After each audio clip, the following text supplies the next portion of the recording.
চট্টগ্রাম নগরীতে আওয়ামী লীগ সরকার পতনের পর ২ নম্বর গেট এলাকায় ছিনতাইকারী সন্দেহে শাহাদাত হোসেন নামে এক যুবককে বেঁধে গানের তালে তালে পিটিয়ে হত্যার ঘটনায় আরও ২ জনকে গ্রেপ্তার করেছে র্যাব। গ্রেপ্তার সাগর ও শান্তকে হত্যাকাণ্ডের মূল হোতা বলছেন কর্মকর্তারা। রোববার রাত ১০টায় নগরীর দামপাড়া থেকে ২ যুবককে গ্রেপ্তার করা হয়।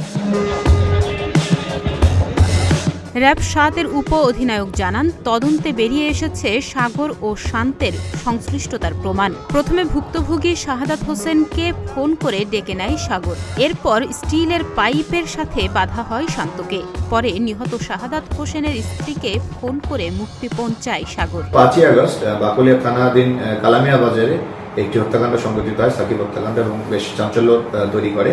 এই হত্যাকাণ্ডের সাথে সরাসরি সম্পৃক্ত এজাহার নামে ৪ জন আসামিকে র্যাব ৭-এর আভিযানিক দল গ্রেপ্তার করতে সক্ষম। অভিযোগটা আছে ভিকটিমের স্ত্রী আমাদের কাছে করেছে যে ভিকটিমকে গত ১৩ই আগস্ট এই সাগরই ফোনে ডেকে নিয়ে যায় এবং পরবর্তীতে অপহরণ করে মুক্তিপণ লাভের আশায়। নিহতের স্ত্রীর অভিযোগ, আসামি সাগরই ভুক্তভোগীকে ফোনে ডেকে নিয়ে যায় এবং পরবর্তীতে মুক্তিপণ দাবি করে। এছাড়া তথ্য প্রযুক্তির মাধ্যমে জানা গেছে সেদিন আসামি শান্ত ঘটনাস্থলেই উপস্থিত ছিলেন।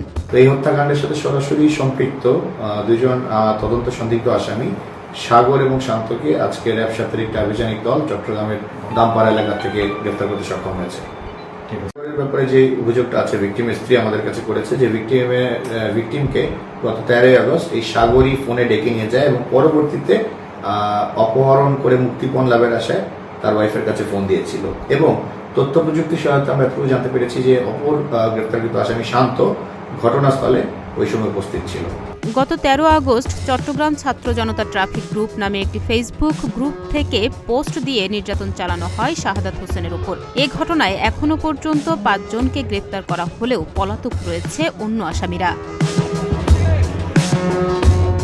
ডেস্ক রিপোর্ট, প্রতিদিনের বাংলাদেশ।